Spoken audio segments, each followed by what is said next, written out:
honestly speaking, in India, out of 140 odd crore people, only 5% people would be understanding about the finance. Correct. People don't have an understanding of financials, financial instrument, financial services. I did a lot of bank audit. I did a lot of government sector audit. Right. And it was like I was the first person from my village to go out. But then who's going to remember that 10 years down the line? But stuff like this lives on. I even got married very early. Sorry, I have.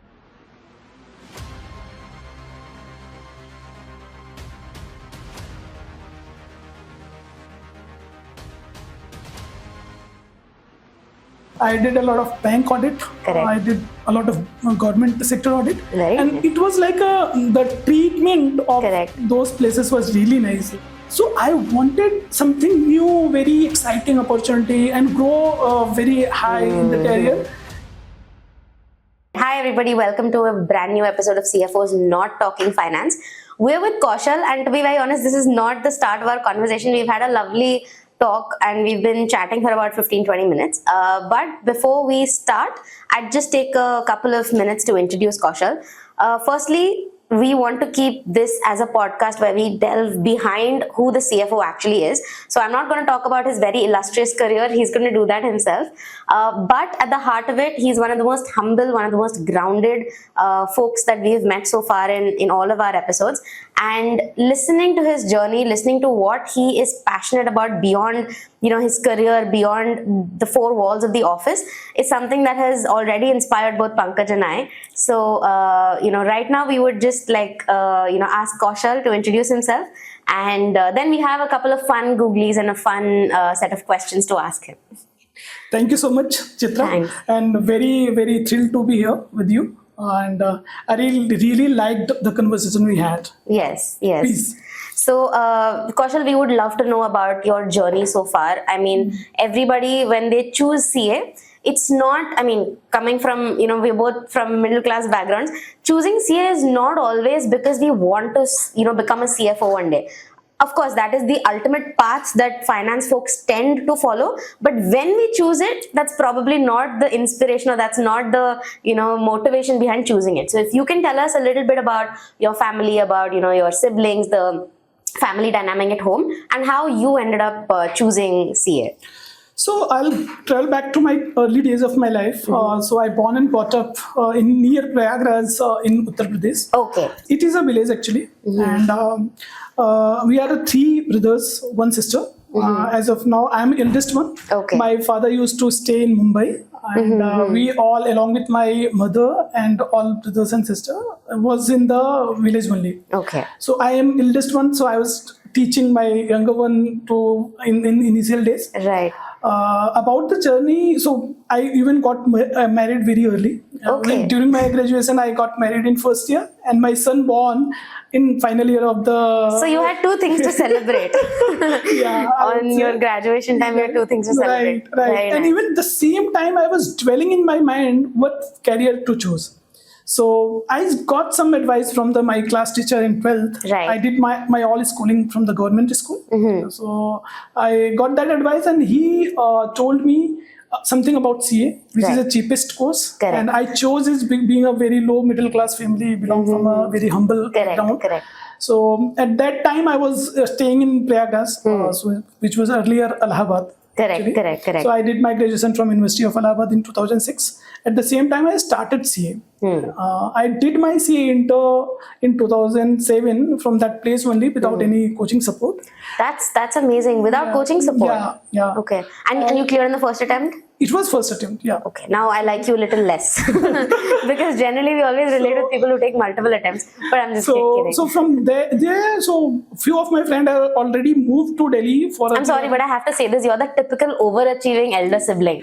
Firstly, you're the elder siblings. There's more pressure. I'm sure you were academically very bright, and then you managed to crack inter CA without any coaching. It's a typical elder sibling. Thank you so much. And then even I decided to go to Delhi, and only one of my friend was staying at that time in Delhi. Okay, so you did an articleship from Delhi. Yeah. Okay, so nice. I went there. That only one friend met. I had never visited Delhi honestly at that time. Okay. That was my first visit. It was the 13th August 2007. You remember the date? Yeah, that I remember the day. Wow. Because I was just came out from the New Delhi station and I was struggling to meet him. That was the day. So at that time, even I didn't have the phone, honestly. Okay. So I was just trying to meet him. We met some over there, and after that, I chose to stay in Lakshmi Nagar, which is a CA hub in Delhi. Okay. So how was your, sorry, I just want to interrupt you a little bit, but how was your experience moving to, a city like Delhi, especially in your early, I mean, by that time you were married as well, right? Yeah, Already. yeah. So did you move with your family? No, you so just moved. family was staying. So till my CA pass out until 2010, my family was staying in village only. So along with my son. So when son come in 2010, actually November, October 4 was the date when I got through the job, the campus hiring. I got that job, and that was the day when my family moved along with me. Along with you. Yeah. And so until then, even though you were married, you were living the bachelor life in Delhi.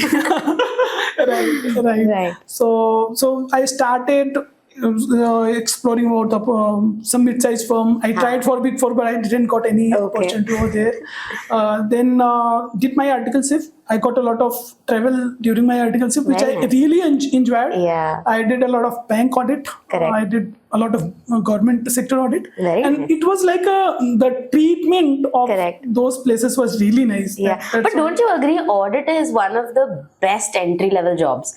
Because you get to learn, you're not actively in a company, so you're not responsible for anything, but you get to understand, okay, procurement, how it works, order to cash, how it works, revenue accounting, kaise chalta hai, then, how these different departments, how compliance works. As an outsider, you get to understand everything about the business. Company. Then I completed, and then you get a lot of exposure to different sector of the thing in first 3 years of article. Correct. And that's a really great about CA. That's if I really talk, that is really great about the CA course. And then from there, the CA I passed in second attempt. First attempt, actually, I appeared for both group. I was trying to get the rank for that. Actually, the first paper was completely was a setback for me. I do not wanted to appear. Which one, accounting? Yeah, it was accounting. November 2009. I always used to flunk in ISKA. Do you remember that subject? I remember. I do remember. My God, I would always I would clear in everything in ISKA. I would get 39, 38, and I was like, oh my God. That was a really tough paper, actually. So first attempt was like a miss at that time. So then I tried rebuild myself. My confidence about because when you wanted to get a rank and you were not able to do well in your first paper. Honestly speaking, how it goes, the first group of during that time accounts audit and law and auditing. So and second cost and all other things. In second group, everything was nice, and I was thinking that if everything I will get a very good marks. I passed in first group, failed in second group. Not failed, actually, in aggregate it was stopped. In aggregate, that's another so that is another thing that makes the CA course so tough. The aggregate. You have to get the 50% marks. That's something. So then in second group again, I qualified. I got the opportunity through campus appearance, and then I got hired in campus through campus in ICIA.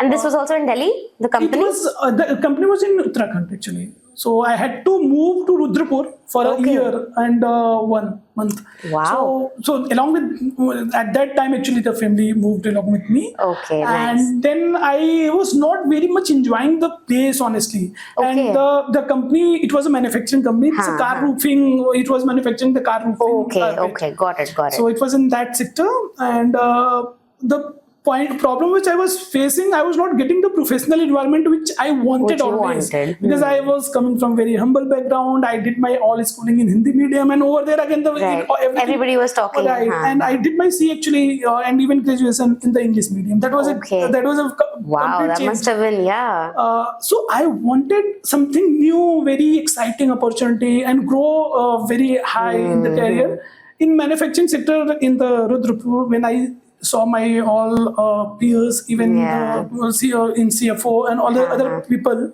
And the friends that you had made in Delhi and what Yeah. they were doing then. Right. So I was not very much enjoying the company and then this labor intensive place. Yeah. And everybody, honestly speaking, it was like that. If you are entering into the factory gate, I was the account head at that time, and I will talk more about that. Yeah. And when you are entering into the gate, everybody was standing and saluting you. Oh my gosh. Is this the same company where you said you were managing a team that was significantly older than you? Yeah, right. It's the same. And that's your first job? That was my first job.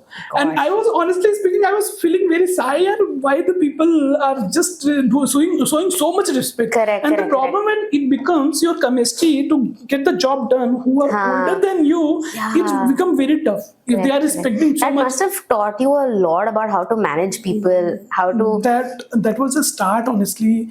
And from there, if I would have not done that job, I may not have become a good leader, honestly, till now, whatever I am. Whatever I learned about the team, it's because of that my first job. Correct. So from there till here, I always found a team member how I can empathetical with them.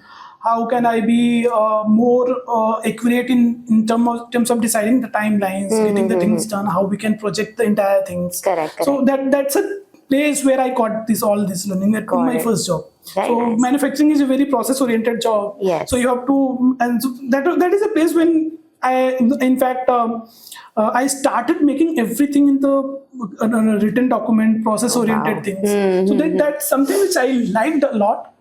So okay, wait, now again I'm interrupting you. I do this quite often. But again, now you're in financial services, which is a complete different ballgame from manufacturing. But do you feel like manufacturing there is more depth?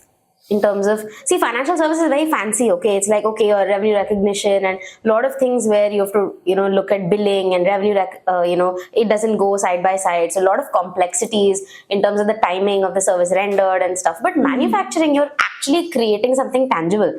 Do you feel like there is, this is a little bit in the air and that is a lot more grounded and real? Do you feel like that? Actually, I do agree with you. And I'll just take you back another, because from the manufacturing, I moved to telecom. Oh, so okay. That's the best example of both, marrying both of them. Actually, I had now large three industries which I have worked in.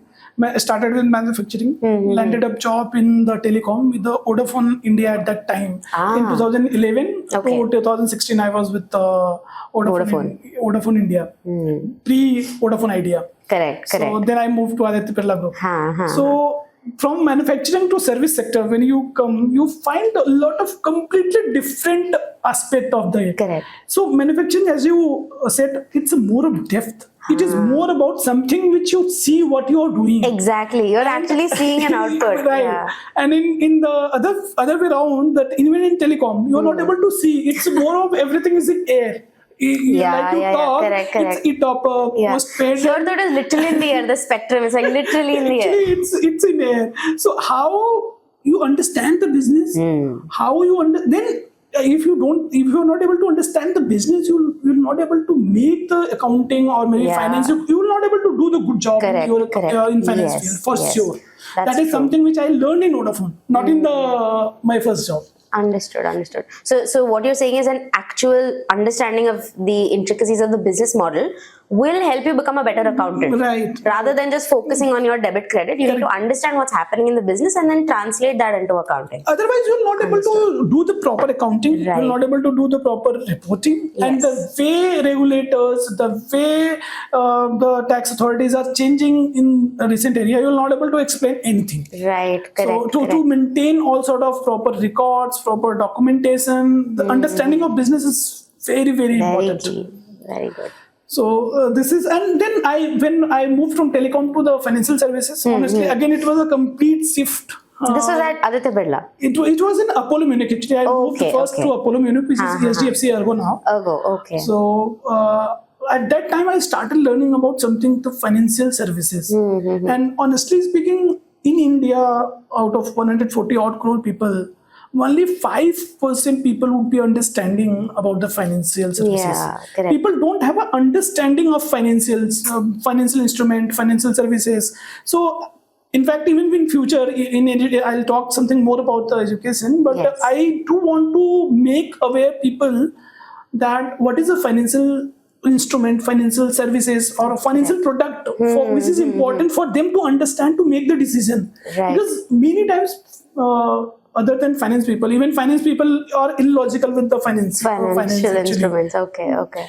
Not only financial instrument, but all other financial aspect. So you don't understand the insurance, you don't understand what is about the lending, what type of product, what type of services for you are paying, charges, everything. So you have to understand that first, and then take those services. Then it will make better sense. You can make better decisions. Right. So like a stock market, a lot of people are there. Then sometimes they don't understand the nitty-gritty of it. Yeah. This is something which even in future I wanted to make aware people about understanding the finance. Very nice. So then we are talking about from near Prayagraj, you moved to Delhi for articleship, then Rudrapur for your manufacturing thing, then you moved to Aditya Birla. Where was this? In Delhi? Apollo Munich, you said. Where was this? It was in Delhi. It was in Delhi. Okay, so back to Delhi again. I back to Delhi after a year only. After a year, yes. Yeah. Okay, so were you happy about that switch? It was completely a different switch because I wanted my kid, the son, that he should get the good opportunity to learn. So you wanted his education, schooling also to be done in Delhi? Right. Okay, so that was also very important. And for me also to grow professionally, it was very important to get the great company to grow where you can apply your mind, where you can do the better job. And in manufacturing, it's a set of rules. You have to follow certain processes. You have to get the same things, similar type of things done every time. Only certain decision making for you have to prepare certain other sort of data. Otherwise, most of the things are routine. Got it. Okay, again, very different question. I don't know if Pankaj is going to add this in the podcast. That's, he's the boss here. But what is the relationship you have with your son? You're only 20 years older than him. How do you discipline him? Is he more like your friend, or are you able to be strict with him?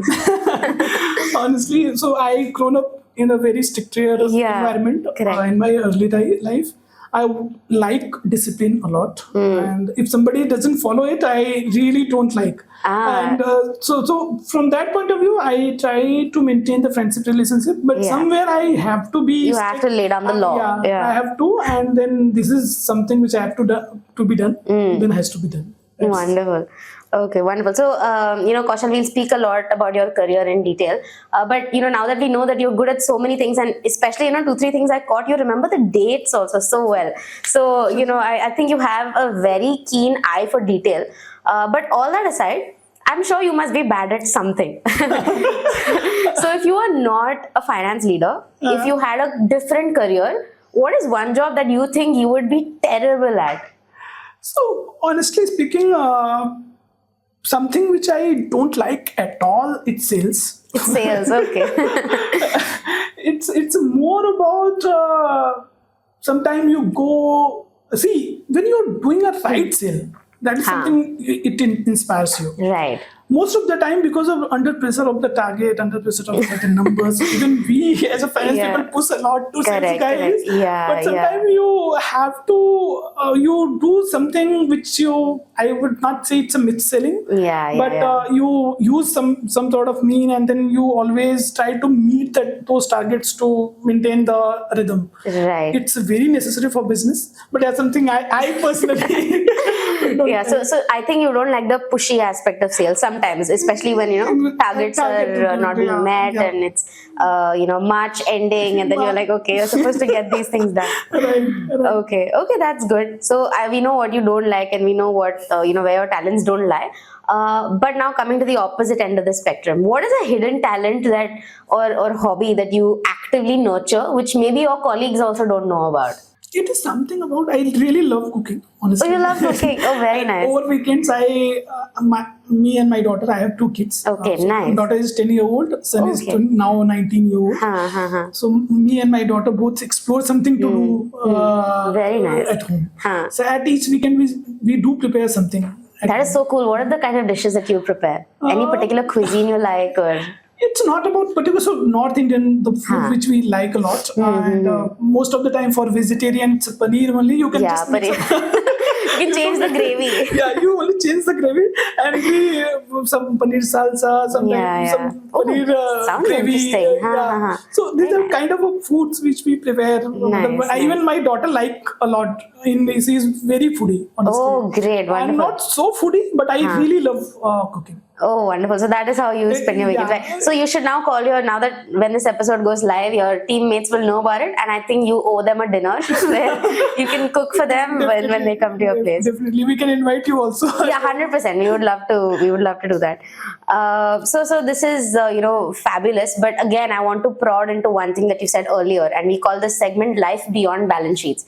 So beyond the four walls of the office where, you're the boss and where you're doing so well, what is a passion that you have, which again has nothing to do with how good you are at your career?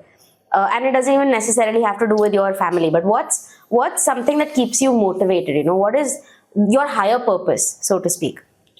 So my higher, honestly speaking, I take it from my earlier days. Again, one of my father's friend has helped me in completing my education, my CA actually. Right. So I want to give that back. I want to do something in education, underprivileged education. And to be very honest, currently I just want to turn up at least. I want to change the life of 10 people minimum in my whatever. I can take a higher target as I start doing it more. But to make them aware about what they want to do. Right. And if they need any sort of help, whatever it is, if they need a mentorship, if they need a financial assistance, whatever I can do, Correct. I will definitely do. As of now, I'm just exploring the opportunity. What are the fields where I can coordinate with the NGOs, Right. where I can just contribute more. So it has been started recently. Until last job, I was not focusing very much here.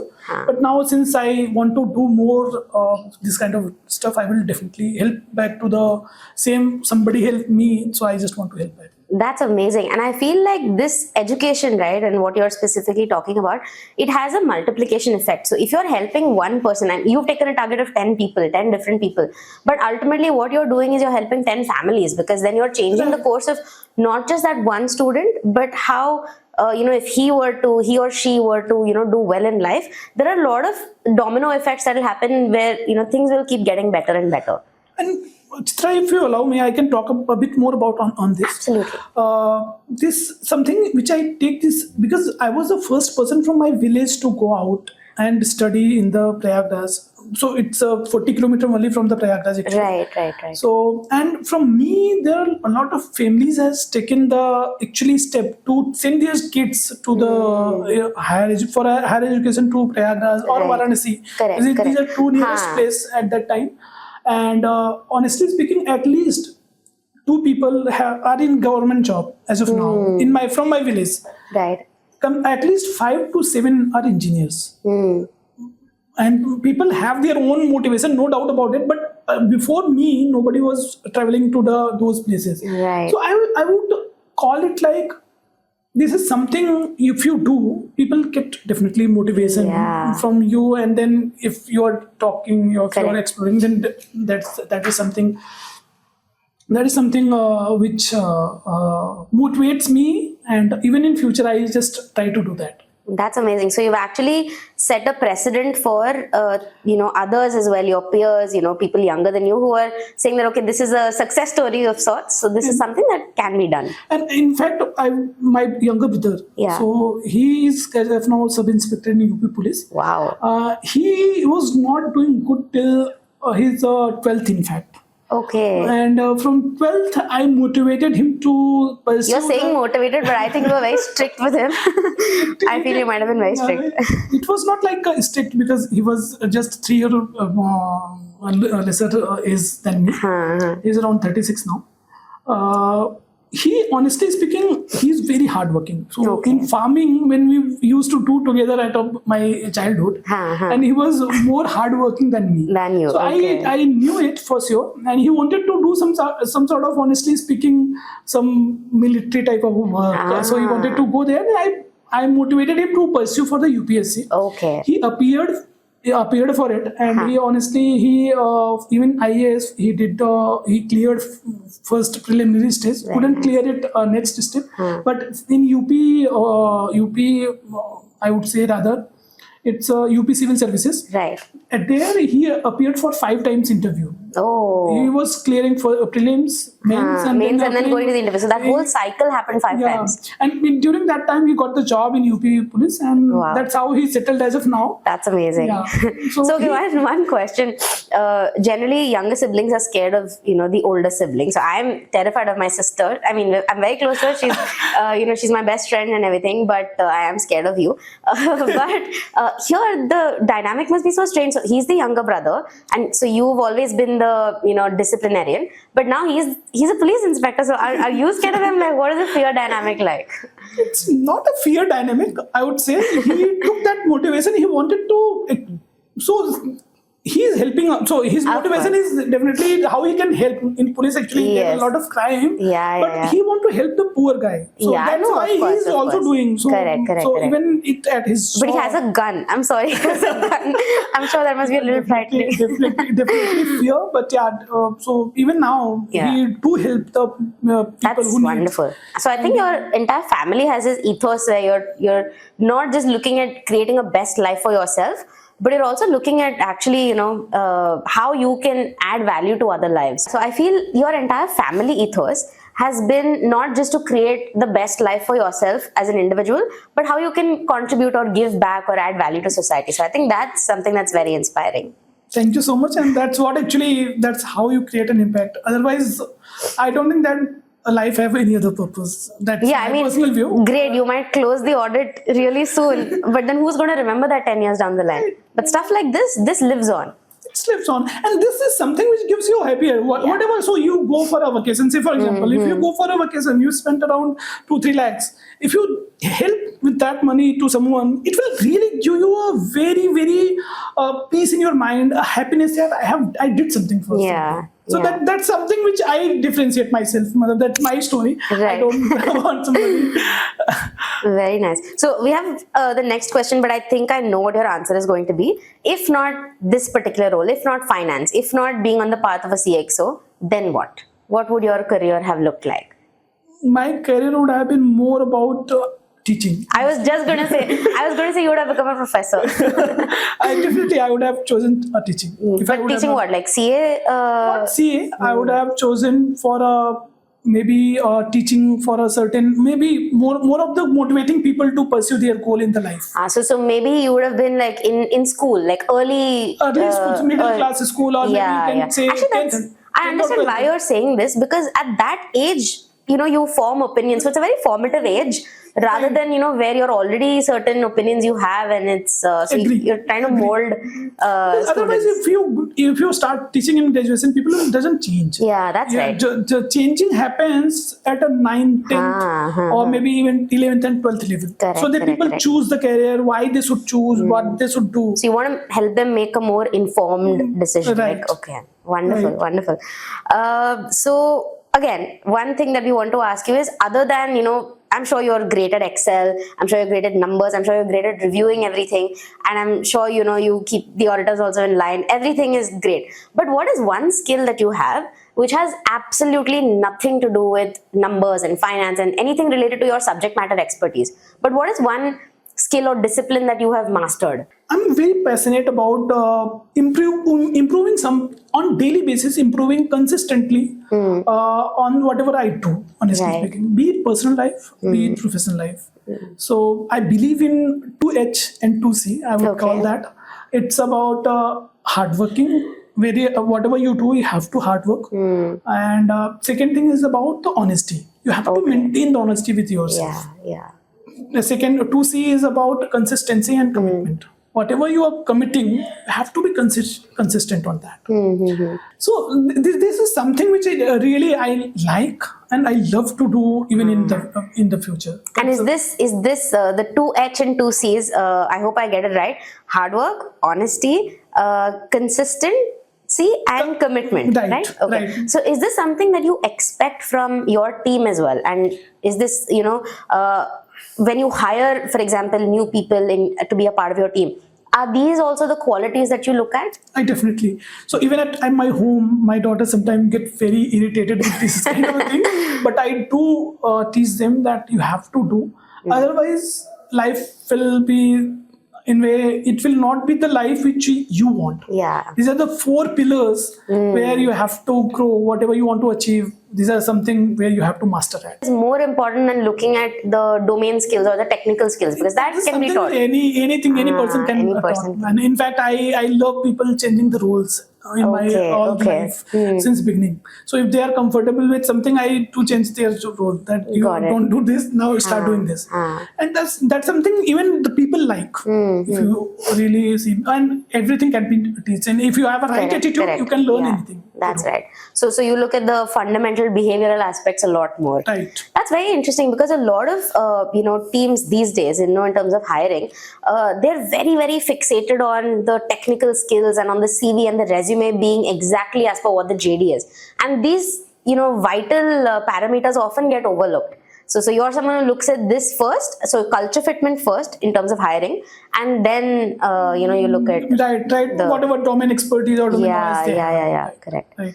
Even the younger ones, so just wanted to add one thing, the Gen Z, which who are coming with, they are very smart, honestly speaking. Whatever they do, they are very smart on getting things done. And they are very, very IT oriented. Mindset. Extremely. They have a lot but I disagree with in one aspect. They're IT oriented, or they're smart, they're resourceful, but they don't even know basics of how to troubleshoot something. They don't know control alt delete as an example. They don't know command run. They don't know all these basic things. If I say, okay, find out what IP you're on, basic stuff we used to do in order, you do Windows R and you do CMD and you find out, okay, IP config.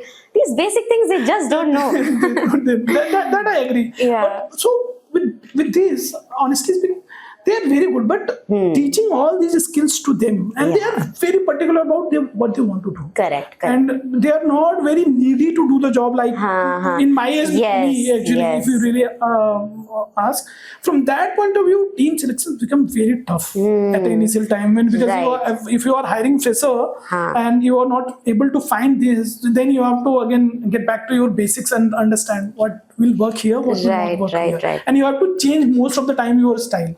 And which I'm honestly, as of now, I'm learning that with all the team members who are very fresher CA. Yeah. So I'm learning a lot from them. It is how to accommodate them and understand their needs, and basis that you curate your own requirement and deliver the results. Very true. One thing that you said about the need, which is something that we had always, that we need this job more than this company needs me. I need this company. So people were a lot more diligent.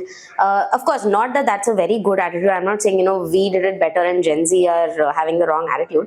But do you feel like this also translates into the attitude while working? Do you think people have become a little less sincere? Do you think that's the problem, or do you just see that as a different type of type of people to manage? So see, I would talk about now people don't have that much need to roti kapda makan. They don't have that. Yeah. So from that point of view, they become very less flexible in terms of what they want. What they want, And with this Gen Z, honestly speaking, whatever I have observed till now, they are very, very, you can't teach them very much. You have to definitely change yourself, change your requirement, and understand what they need and match it. And basis that you will, and that's the future of the work also. In fact, because these people will come, future of finance is definitely getting changed a lot. I will talk more. And basis that you have to achieve your goals. Correct. But somehow I can't see Gen Z doing what we used to do in our articleship. Like we used to sit and do vouching. We used to sit and what is that? Scan all those bank confirmations. Collect PODs and then do. Exactly. I don't see Gen Z actively doing that. Actually, and business is also changing in that way. Yeah, that's true. That's true. From that point of view, now more of the analytical work is going on. Yes, that's true. And from that point of view, they are cross-telling here and there. They don't ask even for a single data. Correct. Whether you are maintaining it in the file, nobody even see. Nobody does that. True. Simply they ask for a scan if it is attached to your system, whatever system you are using. So those are the verification kind of people. People are not even touching the pen during the as of now. I know nobody does that. Nobody uses anything physical anymore. But talking about younger people and younger folks like Gen Z, if you had to go back in time and give some sort of advice to your younger self, say your 20-year-old self, what advice would that be? See, to create an impact, you have to love what you do. This is something, one line I honestly want to say something. Any younger one or anybody, even if I would have been myself, if I... Yeah, you go tell a 20-year-old Kaushal something. Yeah, advice. So it would be like, I would have loved more whatever I was doing at that time. Maybe the intensity of the loving your job, Yeah. it would have been completely different what it was in my early days. So otherwise you will not able to enjoy, and if you're not enjoying, you can't create impact. Yeah. And any big impact, see it in the past. Any big impact had been created because of the passion of somebody or madness of somebody. Yeah. Otherwise, it would have not been possible. Very true. So unless you have that, again, it goes back to your rule of, consistency and commitment. Unless you love something that you're doing, you will not be able to commit to it, and you will not be consistent with the effort. You will lose you in between, Correct. and you will not start it again. That's something form of farming a habit, I would say. Right. It's like that. Understood. So in terms of, we've seen, your entire journey so far. If you can shed some light on what you believe is going to be the future of, business and finance and reporting and compliance. Is there any particular software, or is there anything that you feel is going to, change the landscape entirely? Are you apprehensive about it? Are you excited about it? We want to know your thoughts on. See, I don't think that anybody else even in the future would observe such a huge change. I started my schooling without phone. Yeah. And now nobody can live without phone. So from where you had a basic phone, then everything, the technology shift which has happened since beginning till now, I don't think that anyone would have imagined. Yeah. Even in future, I would say. And the future of finance as of now, it is more about the technology. It's more about that. As of now, even any product company, you take a financial services, you take any company, that are more of they are becoming more of the tech company. Rather, they are providing some sort of solving the right problem for the customer. Even as a DSP Finance, honestly, we are a fintech. We call that our product is like we disburse the loan within 5 minutes. If you have a security in your Demat account, you can simply apply, you will get the disbursement within 5 minutes. That's what the product. So we are a completely technology company. And since the beginning, so let me just compare one on the scale of 1 to 10. If business would have changed to maybe to 7, 8, they would have raised from 1 to 7, 8. Finance function has not turned up in that relation. So finance function has reached only 1 to maybe 3, 4. Correct. They have not changed so much. This is a time, because see, if finance people will not change, things is not going to get improved. In their life. Very true. So accounting and the routine level job, which I personally see coming up with the AI, there are a lot of software which are just scanning the invoice and posting even the entries. Correct. And they are very, very accurate in that. Almost 90-95% accuracy has been reached. Correct. All the financial reporting is happening automatically. So what is the job of finance now? It is more about getting to the future and bringing that future in present. That is something which finance function will be known for in future. Collaborating with the business, how you partner, how you enable your business to get the things done. That is something again a future. The daily routine is not going to be survived. We have to change as a function, and we have to catch up the scale of change of the business. Otherwise, finance function is going to become redundant. It is going to be redundant. So you're actually looking forward to, you're going to embrace these changes instead of just worrying, how does it affect my job? How does it affect? See, in any way it will change. Whether you want, and like you said, it has evolved so much. Over the last decade, 2 decades as well. For maybe very small business, it may not change because they don't have that much efficiency in initial days, but later on, if when they scale and grow. So in that terms, even in our company, or maybe whatever I have done in the past, my past career, this is something which is really important from growing up consistently again. So what if, say, for example, P2P? Yeah. If you are taking that example. Correct. People were entering the data, Yes, then doing yes, the posting, yes, and yes. then getting that done. Now automatically invoices Automatically can invoices be, yeah. getting processed and getting paid Correct, within correct. fraction of seconds. So that's what as of now is happening. Got it. Very interesting. And people's career will just improve because they'll, instead of doing, data entry, they'll move on to better things. Right. They have to. There's no choice. There's no choice. Absolutely. So amazing, Kaushal. Just a couple more, fun questions that we have. This is something that we call the dinner party question. And now that we know that, you also are passionate about cooking, I feel like you would answer this question really well.